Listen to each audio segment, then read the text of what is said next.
بسم اللہ الرحمن الرحیم۔ حدیث مبارکہ صحیح ترمذی حدیث نمبر 742۔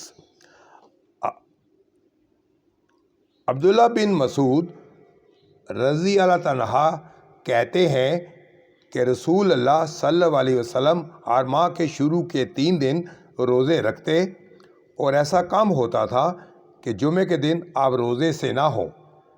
امام ترمذی کہتے ہیں عبداللہ بن مسعود کی حدیث حسن غریب ہے۔ شعبہ نے یہ حدیث عاصم سے روایت کی ہے اور اسے مرفوع نہیں کیا۔ اس باب میں ابن عمر اور ابو ہریرہ رضی اللہ عنہ سے بھی احادیث آئی ہیں۔ اہل علم کی ایک جماعت نے جمعے کے دن روزہ رکھنے کو مستحب قرار دیا ہے۔ مکروہ یہ ہے کہ آدمی صرف جمعے کو روزہ رکھے، نہ اس سے پہلے رکھے نہ اس کے بعد۔ حدیث مبارکہ جامعہ ترمذی حدیث نمبر 742۔